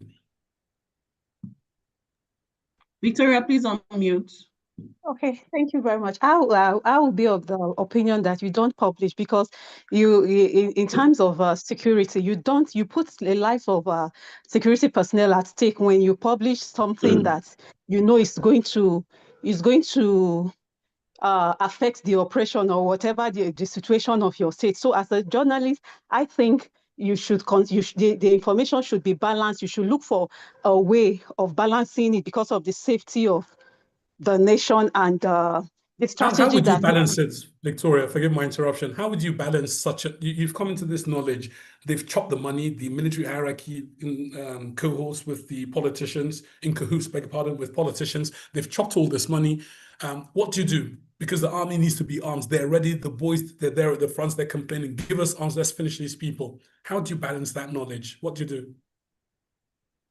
I think one should go through the let's say, as we say, we hold the government accountable. We have different arms of governance that we can do business. Why I'm of the opinion that you don't announce such news is that we think of when you look at the enemies or the terrorists. If you look at them, they are looking at the vulnerability of whatever they want to they attack, the vulnerability. So part of such information is like you are giving them, you are really working for them to give them expo of this is the vulnerability and this is how you should strike. So I'm of the opinion that if you can, the information can attack the stakeholders, the people that are in charge directly, and keep the people out of it.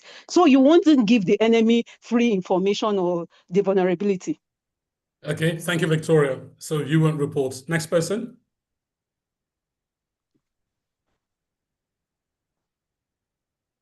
Yeah, I think. Timothy, okay. Okay. Do you want me to go? Yes, go ahead, Timothy. Oh, no, sorry, this is Tunde speaking. Okay. Hi. Tunde. Who's going? Sorry, Chiamaka, for usurping your role as moderator. No problem. So, Timothy, are you ready? If not, let Tunde speak.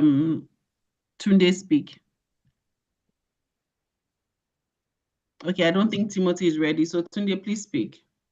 Yeah, I think this is a difficult one. So you have to think about the fact that as a journalist, there's a right to know as a journalist, and I think my duty is to inform the public. So there's a likelihood that I would publish. Also, the responsibility of care. Ethically, I have to think about, I don't want there to be too much harm. So if I publish the story and it's not right, it might cause some stress. Let's assume for the But sake of conversation, forgive my interruption, let's assume for the sake of conversation that your facts are correct. You have made this discovery. Money has been stolen by military hierarchy in cahoots with civilian leaders in the government. So let's assume the facts are not disputable. Would you publish? You say you would. yes, I would Okay. publish because I think basically it's my right, well, as a journalist, we have the investigative journalist, the public will understand what the problems are. What about Victoria? Forgive me once again. What about Victoria's position? She says that knowledge could harm our military's efforts in defeating the terrorists because the terrorists would then know that, aha, these people don't have enough to take us out. Let us attack them. What about that point? Yeah, I think, the problem is if what kind of a threat is it? Is it imminent? If it's Yes, uh, yes. Yes, as I said, your armed forces have pushed and cornered the enemy. They're waiting for the final assault, but they need arms and resupplies to carry out that final assault and finally decimate the enemy. The enemy knows that, aha, the end is near. Do we waste like lambs to be slaughtered, or do we just rush at them and if we die, we die? then it's most likely what I would do is I try to contact the sources that be in order and tell them I've got this story. And hopefully they can contact those in the bush and help them. Sorry, the troops involved. Because the problem is if you let it out and the enemy know, like in the case of this, I think the brigadier who unfortunately was killed because of messages on WhatsApp, allegedly, the enemy got to know about his position. I think that's allegedly. So it's a bit of a difficult one. Okay. All right. Thanks so much, Tunde. Sunday, please. Good evening, sir. And good evening, everyone. Thank you so much for the opportunity. So for my opinion, I also concur that they should not, a classified information like this should not be published. But to contact, the best is to contact some relevant stakeholder like that. But a country like Nigeria, this particular question is a practical one. It has happened in Nigeria, even in this the 10th Senate. I've sat on it. A particular people like that, it is a practical question. So in short, what I will say that if you didn't bring a topic like it into the public and everybody start shouting and maybe call the scholar specialists and start commenting on it, government will not act on it. If not, I would have said they should not, I will not publish it and contact the relevant stakeholder and send like a journalist. But on the other hand, I would say I will publish. Because when information like this come out and the public is a public interest topic and people start commenting and start talking, government will be forced to what? To investigate or to do that. If not, like a country like Nigeria, they will just sweep such information under the carpet. Like I said, for this particular topic, I was opportunity to watch them. I do follow them on YouTube. And there's a particular set of military, they collect the money like that for arm that they use it to build a university. And when they were debating, the final, if you are the one say yea or no yea, you know some a particular set of people and they counter that particular opinion on the floor of Senate. Akpabio was the one as the president. I watched it live on YouTube. So in the other hand, I will have said I will publish. I think that is the way I will go. That is my own option.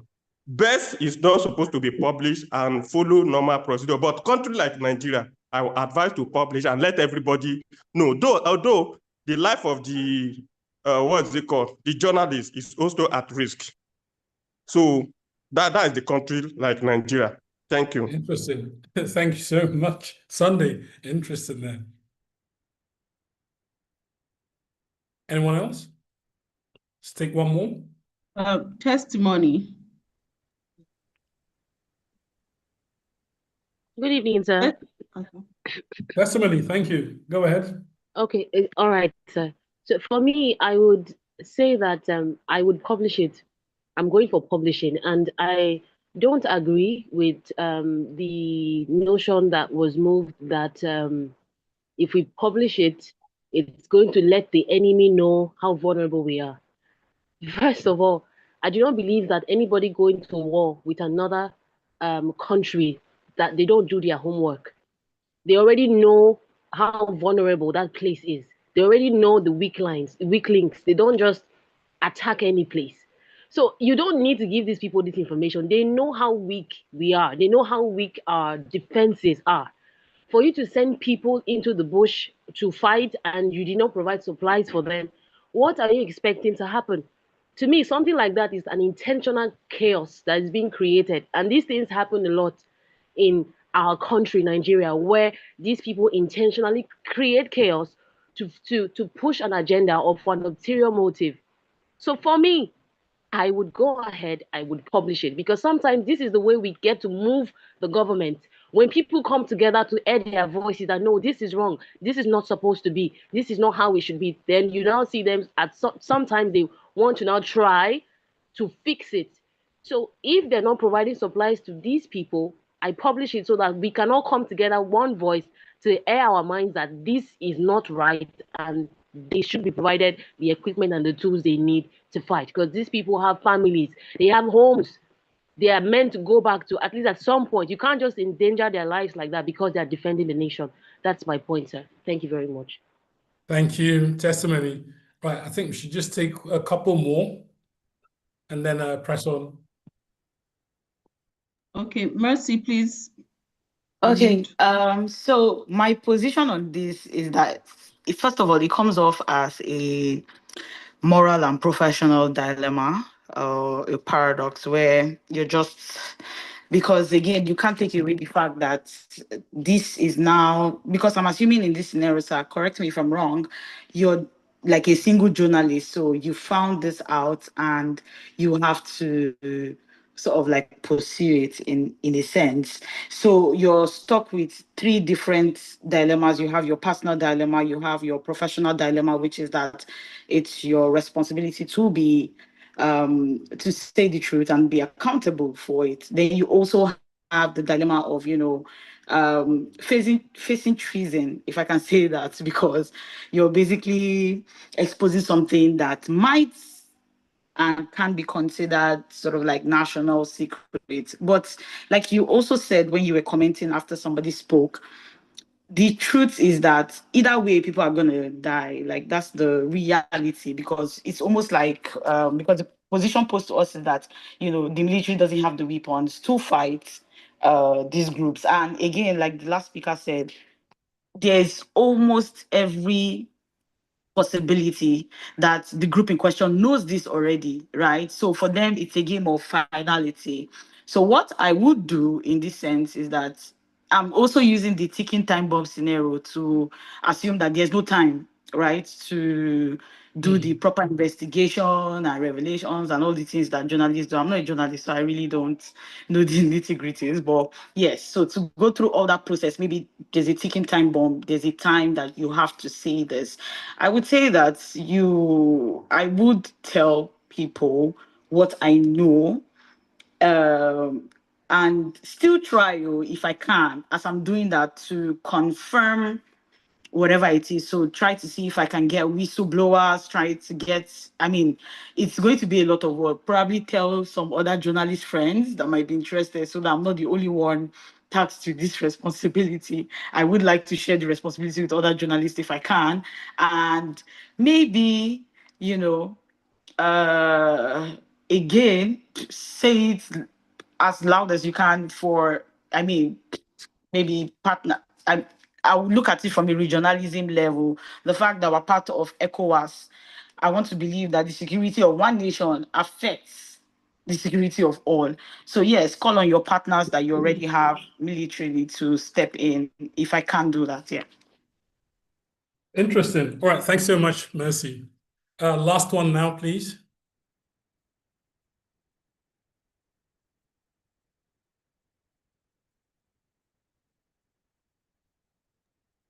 Yeah, thank you, sir. Yeah, if I were to be the journalist, I won't publish because I will consider so many damages to be done, and those that will be the direct victim of such damage. So, and it's but instead of publishing, two things I may actually consider. Like I will throw some part that messages. Yeah, Timothy. The institutions of government that are likely to mount pressure on the government. Take, for instance, I may lobby some senior members of the Senate. The issue and going on with their own investigation. Do something about it.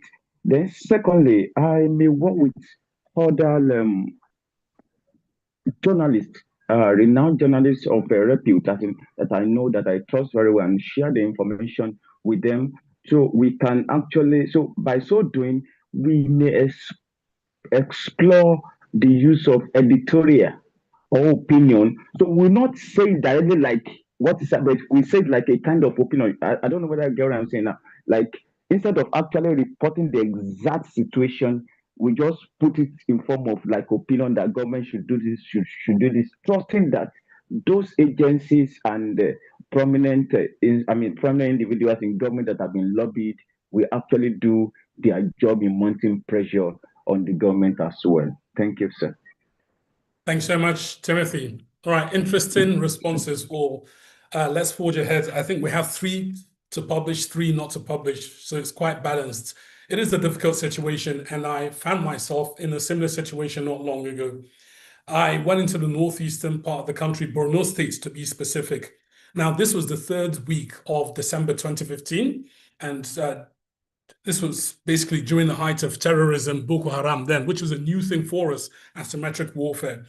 And my mission at that time, I was at WFM, was twofold. First part of my mission was to accompany some relief materials that were donated by my radio station's listenership.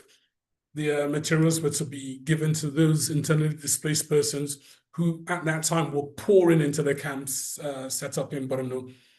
Second part of my job was to, sorry, this is still the first part of my job. I had to report back an account to the people who had made this donation, basically to say, all right, these are the things you gave us.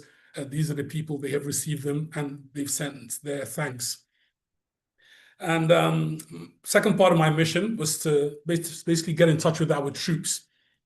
I come from a military family, third generation. So I've got a soft spot for military personnel. So the second part of my job was to basically go out to the front lines, meet the troops, and bring back their Christmas messages to their families, because I thought to myself, they're out there fighting this enemy that we don't understand. Some of us are planning what to eat for Christmas Day, so let's bring messages back to their families for them. So that was the second part of my mission. The relief materials, we distributed them over the course of basically 3 days, and there was quite a lot. My second assignment, however, is what put me in a state of conflict. I learned at that time that troops who were garrisoned in the capital of Maiduguri, the biggest camp we went to was in Maiduguri, about 30,000 people, far too large, if you ask me. So the troops that were garrisoned in the capital of Maiduguri were not fed regularly. That's the ones I came across. I didn't go across all of them. The military mess trucks should ideally make about 2 rounds every day, but on some days it fails to show up at all. This was at that time. So quick investigation by me showed that the Nigerian Treasury, we spent about 500 naira on every soldier's feeding per day. This is at that time, 2015. This amounts to about 15,000 naira monthly. That's in 2015, yeah? And every soldier was meant to be fed at least twice a day. And it clearly wasn't happening at that time for the place I went to. And this is a sort of story that many journalists will want to sink their teeth into, you know, corruption and so on and so forth, like some of you have said. So I sought out, because I understand how military formations work, so I sought out and I spoke with the garrison commander. Garrison commander, that's the person who's basically in charge of logistics and so on. Fortunately for me, that officer was newly transferred. He was a colonel, and he couldn't tell me much. So our discussion ended with me committing him to a task. And the task was very, very straightforward. It was to basically remedy the situation of what I saw before my return in a couple of months. Or I told him I would publish and broadcast the story. So that's how we ended my conversation with the garrison commander. He kept to his word. But while that corrupt practice wasn't totally eradicated, there was a huge improvement at that time. And a number of things happened during wartime. Okay, it's not like clockwork. It's very, very challenging, especially supplies for armies and so on. I don't want to go into that, but there was marked improvement. Okay, so as a journalist, I say I was conflicted, just like Mercy was talking about being conflicted personally, professionally, your right to inform the people. I say that because I made what I considered to be the difficult decision of not publishing and broadcasting the story to the public, because I weighed the effect of the information against my job of keeping the people informed. I honestly believed at that time, and I still believe so today, regarding this particular situation, okay? Because I tend to treat incidents on their own individual merit. I don't think it's a one-size-fits-all for me, especially when it comes to behavior of human beings and so on. I honestly believe that, if I'd made my story public at that time, it would have negatively affected the confidence of the people in the military leadership to defeat terror in the land. Many of us were shocked. We were hitting out, lashing out at the military. Why are you letting them do this? Where are you? You can perform in Echo mode, you can perform in Liberia, but when it's back home, you don't care about us, we're being killed off. So that wasn't good for troop morale. Because picture this, if you will. As I said, I come from a military family, 3 generations deep, so I maybe saw things differently, I don't know. So imagine you sign up to serve your country, you pick up arms and you go to defend your country that is under attack.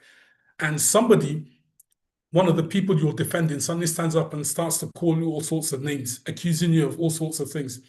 Imagine what that will do to your capacity to fight the enemy. Psychologically, it's a difficult one for soldiers, okay, troop morale.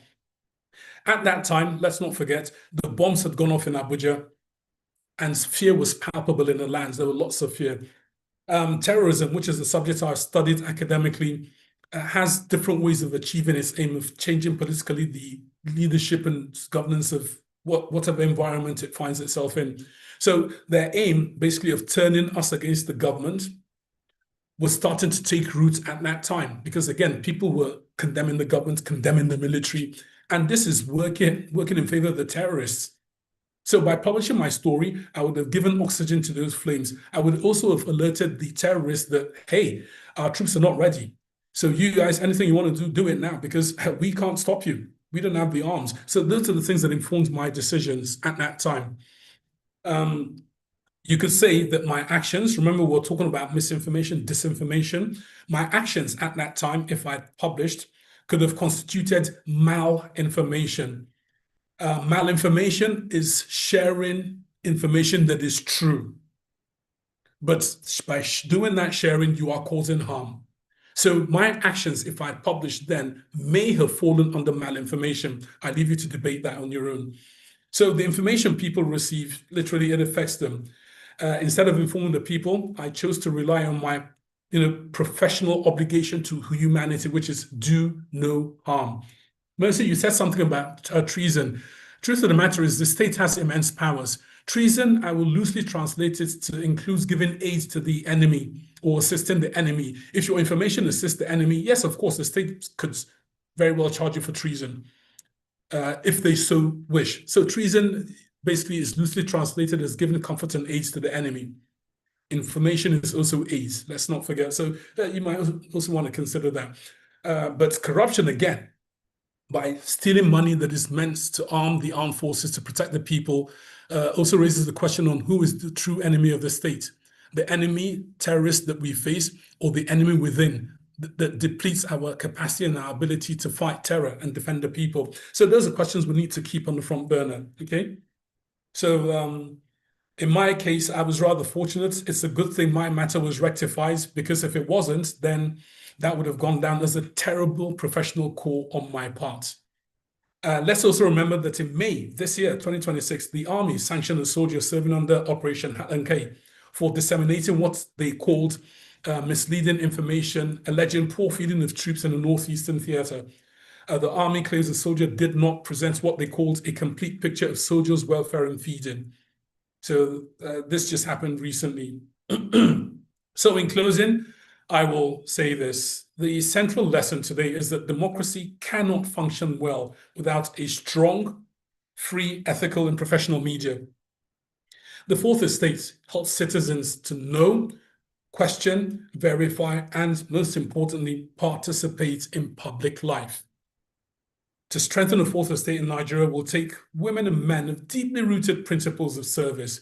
And this group of individuals is better placed to fight off, as I said earlier on, the temptation to misinform the people or to look the other way when they come across wrongdoing. Deeply rooted principled people, that's what it takes.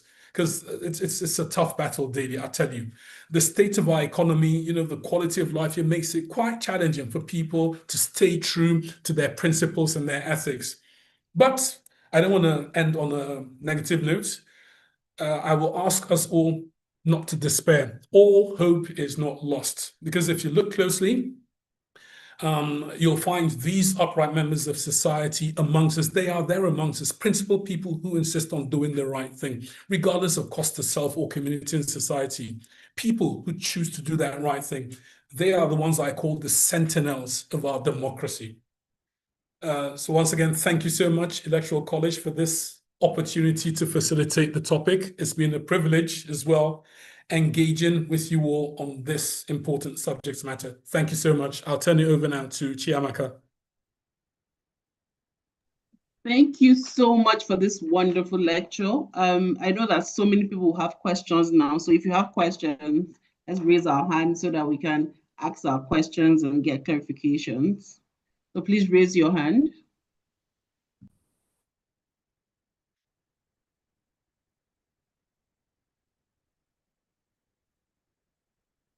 We have Tunde.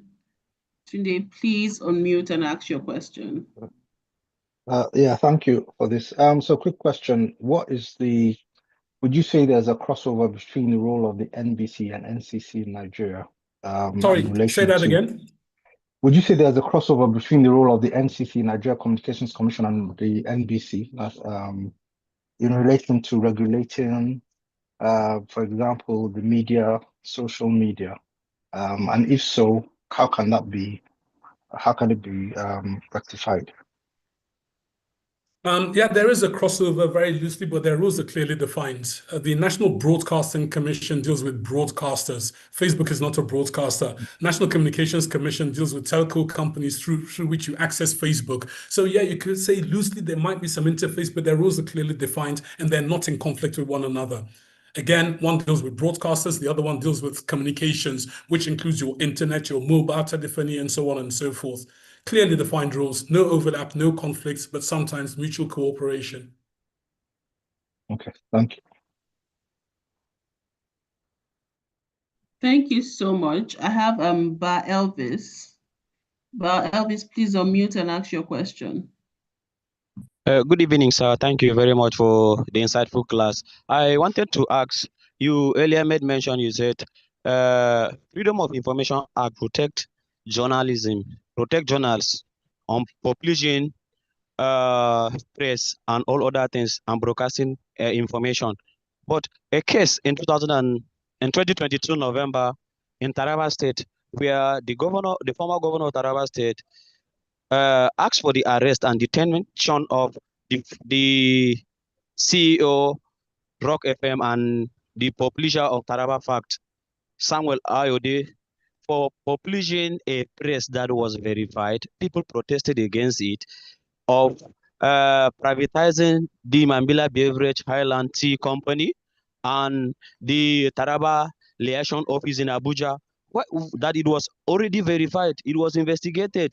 We, the indigene, the citizen, the indigene of Mambila Plateau protested against it. Our posters were, Mambila Plateau is not for sale. You cannot privatize our ancestral land, because in question, who was going to buy the Mambila Highland Beverage company? It was still him, the governor.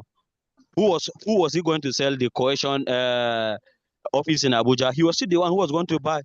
So when the Tarabians protested against it before Ayode now released the press and published it, but with no investigation, the police arrested him and he was detained. Even when people keep protesting against it, he said he is the governor of the state, he's the first citizen of the state, and he decided to detain him for over 2 weeks. So how do the Freedom of Information Act protect journalists in Nigeria? That's my question, sir. All right, here's the thing. We have so many rules and laws and so on and so forth. Our challenge is implementation. The governor clearly abused his office. Truth be told, there's a conflict of interest somewhere there. I don't know how the state sits with, yes, at the end of the day, he is a citizen, but he's in a position to determine policy and so on and so forth. So to be a beneficiary of a government policy which he heads, I think is ethically questionable at best. But calling for the arrest, the journalist, if he published factual information, because I'm not familiar with the report, if what the journalist published was factual and the governor had him arrested simply because he exposed his intentions, then the governor clearly abused his office. As to the protection by freedom of information, the law itself will not protect you. It is the implementation of the law that will protect you.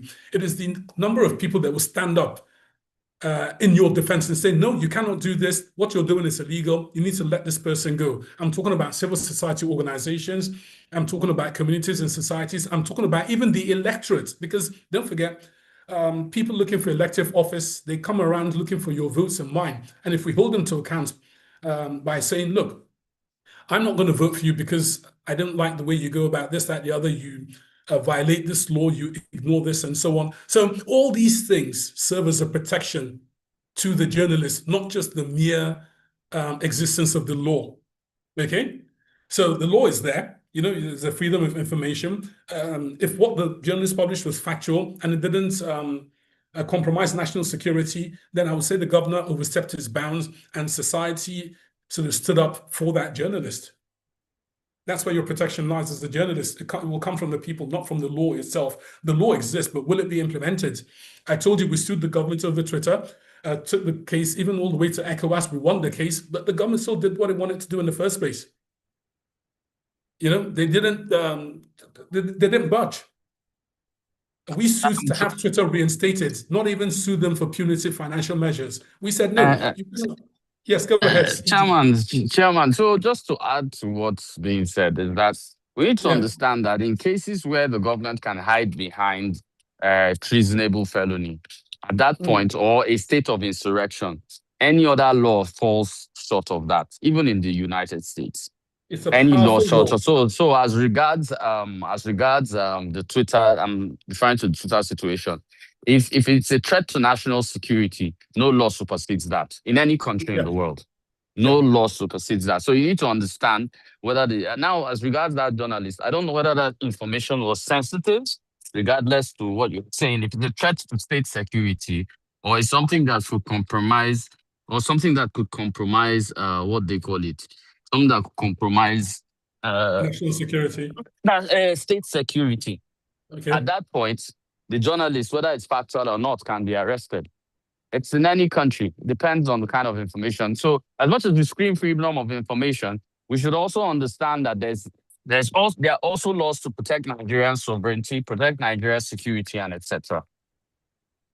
Quite right, Edie. In fact, the last thing you want as a citizen anywhere in the world is for your government to throw that blanket of national security over you, because nothing can beat it.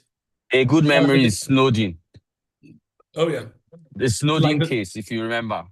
Oh, in the yes. US. Lord Snowden. It's freedom of information, but look at what it is. National security. He compromised there. And, you know, that's what the ED is talking about.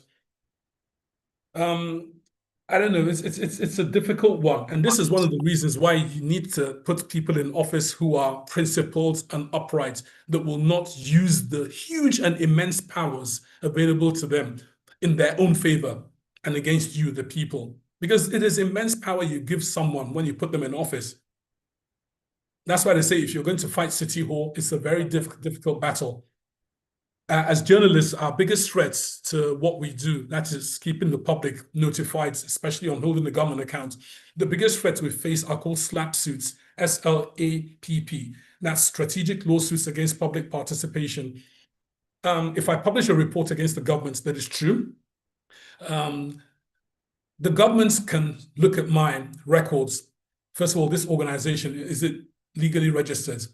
Are my statutory payments up to date? Are my dues paid up fully? If any one thing is out of place, maybe my VAT is not up to date or something, any one thing, any one regulation, if I have not dotted my I's and crossed my T's, the governments can use that regulation and say, all right, you're in violation of, then they will cite it and then shut me down until I rectify, or use the full punitive measure of that violation to stop my operations. So people can look on and say, Mr. Camry, now, wow, he was saying the truth. That's why government shut him down. The government will tell you, no, that's not why we did it. We did it because he's not paying that. So you see, it's a huge power the government has. If you're going to practice accountability journalism, which we do, you need to make sure your compliance is nothing short of 98, 99%. Because if you leave a tiny little crack open, the government can come in the guise of whatever it is, citing these regulations to hamper your regulation, your operations. Okay, any other questions? I think Oga Camry, you have done justice as usual. I think if we continue this class will not finish. So football is loading. Yes, football is loading. Final is loading. Sorry, People should go and watch final. Tunde, go and watch Can I football. ask one quick question? Sorry, please. Tunde, go and watch football. No, I just wanted to ask, sorry, I'm very sorry, just in relation to like the decree during the military era. Were they ultra-virus in relation to the decrees against the media? I think it was Decree 43. I can't remember what decrees they were. Decree 42. No. Decree number 4. Let me tell you. Said simply, if you publish anything that embarrasses the government, not whether it is true or not, if it embarrasses the government, they will lock you up. That was Decree number 4. So if the government felt embarrassed by your work as a journalist, they would pick you up under Decree Number 4. Whether it is true or not is a secondary issue. Note, if you they'll publish send you a anything that parcel. embarrasses, they send you a parcel in the mail, as we saw in the case of one Mr. Deligiwa. Okay. Yeah. Thank you. Tunde, go and watch ball. It's okay. Ogatunde, it's time for football. Go All ahead, right. guys, out. We can go watch football. Okay, then. Right. Thank you very Chiamaka. much, Ogatunde. So thank you so much, Adam. That's a wrap for this class. We have dealt with the topic holistically and fully. So I want to thank you so much. Please follow us on our YouTube channel and on other social media handles. If you missed this class or missed any part, it's being recorded and it's on YouTube. Please go on YouTube. You can also share the YouTube link to your friends that you believe, because this class is very insightful and everybody needs to understand the power of the media. So please share this link to your friends on YouTube and everybody. Thank you so much, Mr. Camry, for this class, and we're so grateful. Good night, everybody. Good night. Thank you so much. Good night, everyone. Have a lovely evening. Bye.